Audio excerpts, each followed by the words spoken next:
Welcome back, everyone.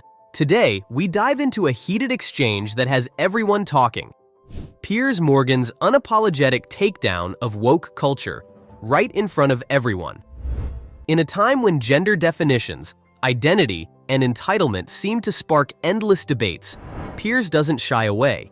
He questions, challenges, and confronts these ideas head-on. You won't want to miss a second of this.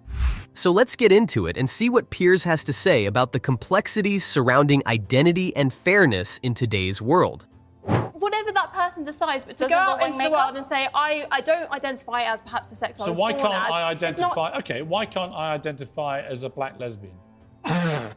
Well, firstly, I mean, it was... I'm serious. If I can identify as anything without any need to prove I'm actually what that is, why can't I on International Women's Day say, I'm Piers Morgan, I'm a black lesbian? I think taking it to a kind of absurd status, I think we're that's talking about quite a with strong respect, I think that change. you'd already opened the absurdity door by saying it is limitless. You can do what you like. Anyone can say, I'm a woman. So I simply ask you, why can't I? I mean, this point kind of ridicules trans people to an extent. Actually, I think what you said ridicules trans people, because actually people who go through the full process of transition, who actually go through what we used to call a sex change, which I don't think you can muck around with original biology, but those who actually go through surgical procedure over a number of years, I've got great respect for that very difficult journey they go on. I have zero respect for people who just wallop their hand up and go, suddenly, I'm a woman and I want all the rights that a woman has. In a recent panel discussion, Piers Morgan took center stage, scrutinizing the prevailing narratives surrounding gender identity and the complexities that come with it. As he engages with guests, it's clear he's willing to call out inconsistencies head-on. Now listen, Piers started. If I can suddenly identify as a black lesbian on International Women's Day, then why can't I? This argument takes us down a slippery slope that makes the entire concept of identity feel absurd. It's a moment that stops everyone in their tracks, challenging the traditional understanding of gender. You can identify as a woman. I don't know why there is such an issue around We've literally just seen a male rapist use that scam to get himself put into a female prison where he could attack vulnerable women inside a female prison, when even his ex-wife said it was all a scam. Which is a terrible, very distressing, isolated incident. And he poses a crucial question. Is self-identity limitless? He acknowledges the right to self-identify, yet highlights a severe consequence when that's misused. We've seen instances where individuals exploit these identities for their own gain, he states, pointing to a shocking case of a biological male rapist who identified as a woman to gain access to female prison populations. That's not just an isolated incident, it raises legitimate concerns. No one can identify as a woman, and but that's not an isolated incident, though. But it's 42% of trans-identifying prisoners in prison are in there for sex crimes. There's actually an advantage, evidently, to identifying as a female, because they never identify as male, because somehow male prisons seem less appealing to them. It's really weird. Anyway, but is it limitless, this self-identity? It's not totally limitless. What's the limit? When you're talking about International Women's Day, I don't know why we take the conversation around International Women's Day and make it about this. But if anyone, there's so many benefits. Right, but if to anyone, having a according day. to you, can identify as a woman, anyone can, right? I don't see a problem with Just literally put the hand up and say, I'm a woman. As the debate evolves, Piers emphasizes the facts. Did you know that around 42% of trans-identifying prisoners are incarcerated for sex crimes?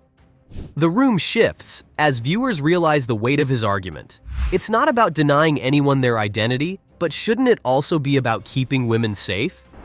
I'm a woman and I want all the rights that a woman has, and I want to compete, say, in sport. I'm a 6'4" athlete, sprinter, swimmer, whatever, who's competed very mediocrely in male sport. I now want to come in and crush women in swimming pools and in sprinting events and break all their records, perhaps irrevocably, just by saying, I'm a woman. In one segment, Piers directs his attention toward the discussion around female athletes. What about the fairness for women competing against trans women?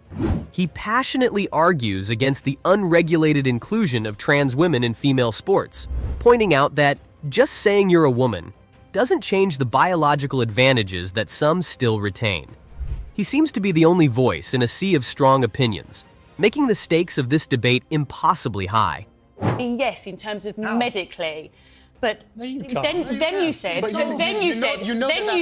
like you and Piers, and that's where we start to get complicated. Paula, I hoped we would have taken you a little further down your journey. I fear dishonest. when you Of say kindness, you of think you can kindness. become male, you can't, because male is the Well, sex. I can have gender recognition, All right. can't I? I can Listen. legally become a male. We've got to leave it there, but you can't actually become a biological male. And nor can I don't know how much testosterone I would need to nor can I, you'll compensate be for that. relieved to hear, become a biological female. Because I'm quite tempted right now to start entering the cricket competition, right? And smashing female biological bowlers all over the place and feeling good about myself. Caught up in the fervor, his guests attempt to counter, but Piers is relentless. Look, I respect those who genuinely transition and undergo the necessary processes. But to simply declare oneself a woman and expect to compete against biological females, that's ludicrous.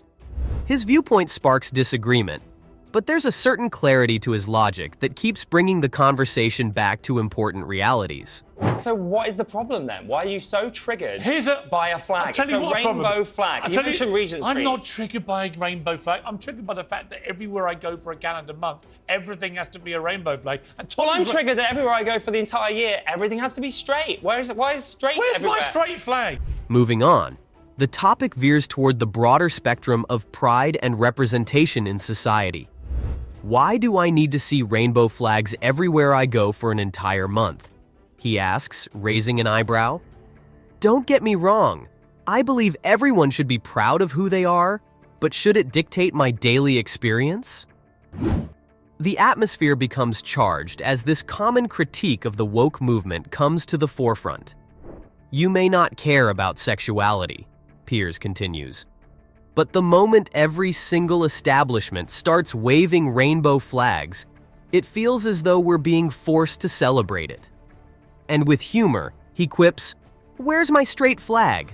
When's the last time you've seen a straight pride parade?" It's these moments of levity that resonate with viewers, the hallmark of Piers's style. Well, Jaylene Cheney made global headlines this weekend after claiming fat people are entitled to extra seats on planes because they're so fat. She said all plus-sized passengers should be provided with an extra free seat or even 2 or 3 seats depending on their size to accommodate their needs and ensure their comfort during the flight. Well, look, Jaylene, you can have your extra seat, you can have 10 extra seats, but you've got to pay for them. Why should you be entitled to special treatment, raising the cost of travel for everybody else? Yet the anxiety over representation doesn't end there. Piers highlights how the impact of these discussions can influence perceptions around body image, especially regarding an increasingly loud body positivity movement. He tackles the idea that being morbidly obese should somehow earn a patronizing pass, for suggesting that overweight individuals deserve extra airline seats because of their size. That's entitlement at its worst. It's a critique aimed not just at the trend, but at the culture that seems to elevate self-indulgence over responsibility. Why should the majority conform to the needs of a few? Let's be honest, we don't encourage disastrous health behaviors. Instead, we should strive for health and well-being. There's clarity and assertion in his words, touching on the paradox that some activists overlook the balance between being proud and being accountable. There shouldn't be a blanket ban on all trans athletes. There should be individual assessment.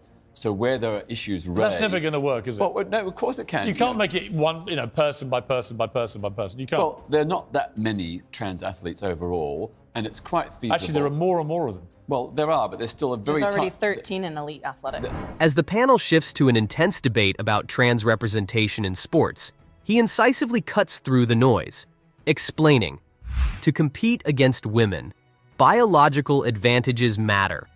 The way these discussions often unfold feels dismissive of those same women fighting to carve a space for themselves. It's a point that strikes at the heart of not just the sporting debate, but the larger conversation about space and identity. My issue with it is they're going to start breaking women's records irrevocably.